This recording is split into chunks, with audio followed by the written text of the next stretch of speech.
Hello friends, good morning. આજે આપણે standard 5th માં લેસન 10 મૂરખના સરદારો પાઠ ભણીશું. મૂરખના સરદારો પાઠ જ્યોતિન્દ્રભાઈ હ દવે નામના લેખકે લખ્યો છે. તો અહીંયા મૂરખના સરદારો લેસન છે તે અકબર અને બિરબલ જે મૂરખના સરદારોને શોધવા માટે નીકળે છે. તો તેમની અહીંયા એક સુંદર સ્ટોરી આપી છે, તો આપણે વાંચીશું. એક દિવસ અકબરે બિરબલને પૂછ્યું, મને એવો વિચાર આવ્યો કે ચતુર માણસો તો મેં બહુ જોયા છે, પણ મૂર્ખાઓ બહુ ઓછા જોયા છે. અકબરે બિરબલને શું પૂછ્યું કે એમ કે બિરબલ, ચતુર માણસો તો મેં ઘણા જોયા છે, પરંતુ મૂર્ખાઓ ઓછા જોયા છે. એમ હોશિયાર માણસોને તો એ બોલે ચાલે તે પરથી પકડી શકાય. શું કહે છે? એમ કે હોશિયાર માણસો હોય તેમને બોલે ચાલે એ ઉપરથી પકડી શકાય, પણ મૂર્ખાઓને ઓળખવા શી રીતે? શું કહે છે અકબર? એમ કે બિરબલ, એમ કે મૂરખ હોય એને કઈ રીતે ઓળખવાના? હોશિયાર માણસ હોય તો બોલે ચાલે તેના ઉપરથી પણ પકડી શકાય. પછી બિરબલ કહે છે, એમાં શું અઘરું છે નામદાર? એમ કે રાજા એમ નામદાર, તો એમાં શું અઘરું છે? મૂર્ખાઓને પણ એમના બોલવા ચાલવા પરથી ઓળખી શકાય. શું કહે છે બિરબલ? એમ કે મૂર્ખાઓને પણ એમના બોલવા ચાલવા ઉપરથી ઓળખી શકાય. એમ બિરબલે જવાબ દીધો. બિરબલ જવાબ આપે છે, હા એ ખરું છે. અકબર શું કહે છે કે હા એ ખરું છે. એમ અકબરે કહ્યું. પછી કઈ વિચાર આવતા એ બોલ્યો, એક કામ કર. શું નામદાર? રાજા કહે છે એમ કે તું એક કામ કર. તો બિરબલ કહે છે એમ કે શું? મારે મૂર્ખાઓને જોવા છે. રાજા શું કહે છે અકબર કે મારે એમ કે મૂર્ખાઓને જોવા છે. એમ અઠવાડિયાની અંદર તું 6 મૂરખના સરદારોને લાવી હાજર કર. શું કહે છે અકબર કે બિરબલ, એમ કે અઠવાડિયાની અંદર તું 6 મૂરખના સરદારોને લાવી અને હાજર કર. જેવો હુકમ નામદાર. બિરબલ શું કહે છે એમ કે નામદાર એટલે કે રાજા તમારો જેવો હુકમ. બિરબલે કહ્યું ને પછી બીજી થોડી ઘણી વાતચીત કરી રજા લીધી. પછી શું કહે છે? થોડી ઘણી વાતચીત કરી અને બિરબલ રજા લે છે. બિરબલ અનેક માણસોના સંપર્કમાં આવ્યો હતો. એમાં કેટલાક મૂર્ખાઓ પણ હતા, પણ એમાંનો કોઈ મૂરખનો સરદાર કહી શકાય એવો નહોતો. એણે શહેરમાં મૂરખના સરદારોની શોધમાં ફરવા માંડ્યું. બિરબલ ઘણા લોકોના સંપર્કમાં આવે છે, પરંતુ તેને મૂર્ખા કહી શકાય એવું નહોતું. તેથી તે શહેરમાં મૂર્ખાઓને શોધવા માટે ફરવા લાગી છે. એક દિવસ એક ઘોડેસવાર માથા પર ઘાસનો ભારો લઈને જતો અને રસ્તામાં મળ્યો. શું થયું? એક ઘોડેસવાર હતો, તે માથા પર ઘાસનો ભારો લઈને જતો રસ્તામાં મળ્યો. એને ઊભો રાખીને પૂછ્યું. બિરબલે શું કર્યું? એને ઊભો રાખ્યો. ભલા માણસ, તમે આ ઘાસનો ભારો માથે કેમ મૂક્યો છે? હાથથી ઘોડાની લગામ ચાલી છે, એટલે બગલમાં રાખી શકાય એમ નથી. પેલો મૂર્ખો શું કરે છે? ઘોડા ઉપર બેસી અને ઘાસનો ભારો માથે ઉપાડે છે. શું કરે છે? ઘોડાને વજન ના આવે એમ. તો હાથથી એમ કે ઘોડાની લગામ ચાલી છે. હાથથી ઘોડાની શું કર્યું હતું? લગામ ચાલી હતી, એટલે બગલમાં રાખાય એમ નહોતું, એટલે માથે મૂક્યો હતો. એથી માથે મૂક્યો છે. ઘોડે સવારે જવાબ દીધો. પણ ઘોડા પર મૂકતા શું થતું હતું? બિરબલ કહે છે એમ કે ઘાસનો ભારો ઘોડા ઉપર મૂકતા શું થતું હતું? બિરબલે પૂછ્યું. ઘોડા પર જોતા નથી કે ઘોડો કેટલો નબળો છે? મૂર્ખો શું કહે છે? એમ કે જોતા નથી એમ કે ઘોડો કેટલો નબળો છે. મારો જ ભાર તે જેમ તેમ ઉંચકી શકે છે. શું કહે છે? એમ કે મારો જ ભાર જેમ તેમ ઉંચકે છે એમ. તેમાં વળી ઘાસનો ભારો એના પર મૂકું તો એ બિચારો મરી ન જાય. શું કહે છે? એમ કે ઘાસનો ભારો એના ઉપર મૂકું તો એ મરી ના જાય એમ ઘોડેસવારે કહ્યું. બિરબલે એના નામઠામ પૂછી લખી લીધા અને પછી આગળ ચાલ્યો. બિરબલ શું કહે છે? ઘોડેસવારના નામઠામ લખી અને આગળ ચાલે છે. ભાઈ મને બેઠો કરો. આગળ જતા કોણ મળે છે? બીજો માણસ. કે ભાઈ મને બેઠો કરો, ભગવાન તમારું ભલું કરશે. કાદવમાં પડેલા એક માણસે બૂમ મારી અને કહ્યું. કાદવમાં એક માણસ પડ્યો હતો, એને બૂમ પાડી અને બિરબલને કહ્યું એમ કે મને ઊભો કરો એમ. બિરબલે એની સામે જોયું. શું થયું? બિરબલે એની સામે જોયું. 2 હાથ પહોળા કરીને એ કાદવમાં પડ્યો હતો અને એની મેળે બેઠો થઈ શકે એમ હતું, તોય બેઠા થવાનો પ્રયત્ન નહોતો કરતો. શું થયું? તો એ હાથ પહોળા કરી અને કાદવમાં પડ્યો હતો. બેઠો થવાની કોશિશ કરે તો એ બેઠો થઈ શકે તેમ હતો, તોય પ્રયત્ન નહોતો કરતો. તમારી મેળે બેઠા થવાય તેમ નથી? બિરબલ પૂછે છે. એમ કે તમારી મેળે બેઠા થવાય એમ નથી?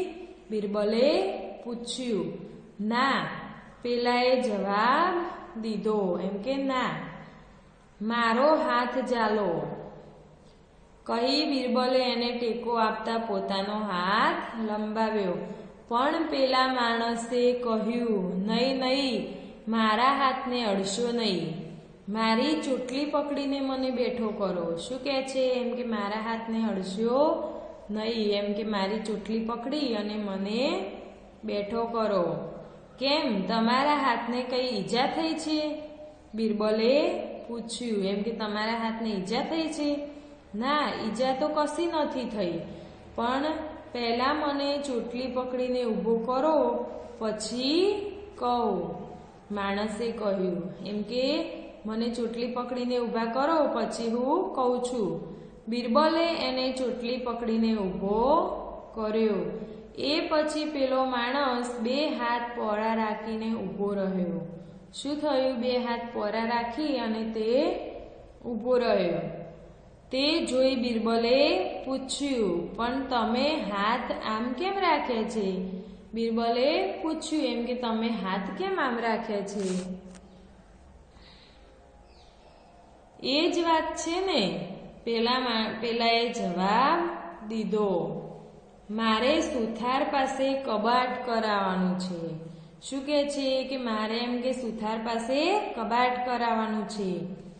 તેની પહોળાઈનું માપ લાવવા એને મને કહ્યું હતું. શું કહે છે? કે કબાટની પહોળાઈનું માપ લાવવા એને કહ્યું હતું. અમારા ઘરનું જૂનું કબાટ માપી જોયું તો એ મારા બે હાથની પહોળાઈ જેટલું છે. એમ કે શું કહે છે? કે મારા 2 હાથની પહોળાઈ જેટલું છે. એટલે એ માપ ભૂલી ન જવાય તે માટે 2 હાથ પહોળા રાખી હું સુથારને બતાવવા જતો હતો. રસ્તામાં ચાલતા લપસી પડ્યો, પણ હાથ નીચા કરું તો માપ ભૂલી જવાય, એટલે હાથ એમને એમ રાખી પડ્યો રહ્યો. આ તમે આવીને ઊભો કર્યો તો માપ બરાબર જળવાઈ રહ્યું. બિરબલે એના નામઠામ પૂછીને લખી લીધા.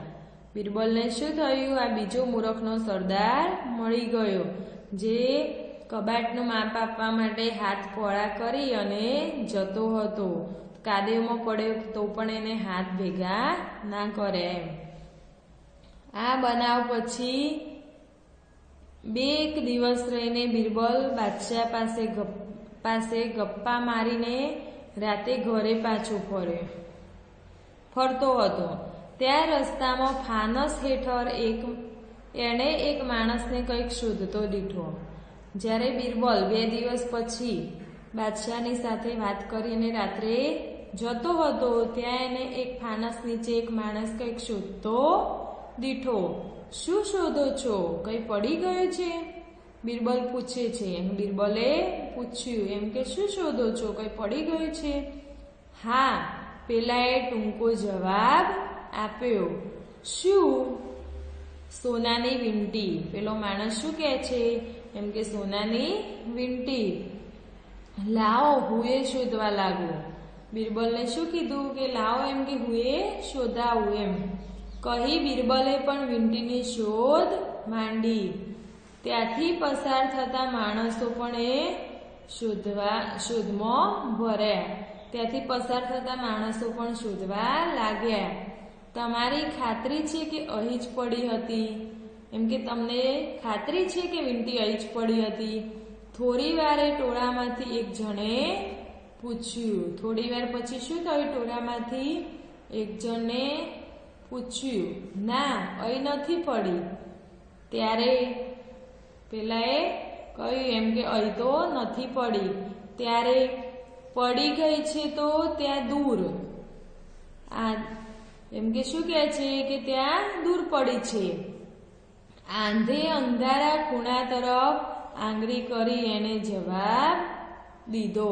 આઘે એમ કે દૂર અંધારામાં ખૂણા તરફ આંગળી કરી એને જવાબ આપ્યો. ત્યારે અહીં શા માટે શોધો છો? એટલેથી ગબડીને થોડી અહીં સુધી આવે.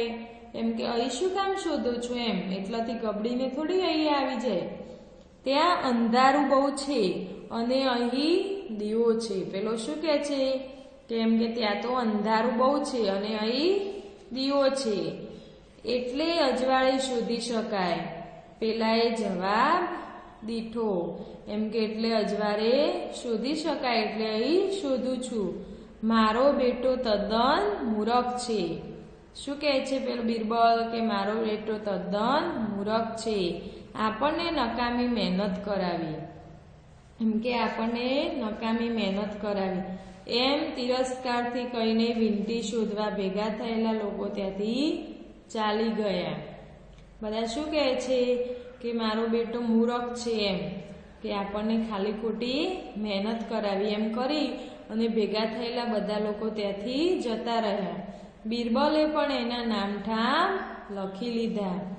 બીજે દિવસે બિરબલ નદી કિનારે ફરતો હતો ત્યાં એણે એક માણસને રેતીના ઢગલામાં કંઈક શોધતો જોયો. બીજા દિવસે શું થયું? બિરબલ નદી કિનારે ફરતો હતો ત્યાં એક માણસને રેતીના ઢગલામાં કંઈક શોધતો જોયો. શું શોધો છો ભાઈ? બિરબલે પૂછ્યું. એમ કે શું શોધો છો? હું નદીમાં નાહવા ગયો હતો. શું કહે છે કે હું નદીમાં નાહવા ગયો હતો ત્યારે મારી આંગળીએ હીરાની વીંટી હતી. શું હતું? આંગળી હીરાની વીંટી હતી. તે મેં અહીં રેતીમાં દાટી હતી. શું કહે છે કે એ વીંટી એમ કે રેતીમાં દાટી હતી. હવે એ જડતી નથી. પેલાએ કહ્યું. હું શું કહે છે કે નાહવા ગયો ત્યારે નદીમાં રેતીમાં હીરાની વીંટી દાટી હતી તે મળતી નથી. ક્યાં દાટી હતી તે બરાબર ખબર છે? બિરબલ પૂછે છે. એમ કે ક્યાં દાટી હતી ખબર છે? તો આપણે અહીંયા આ વિડીયો સુધી અહીંયા 50 પેજ સુધી લેસન જોયું છે. હવે આગળ લેસન બાકી છે તે બીજા વિડીયોમાં જોઈએ.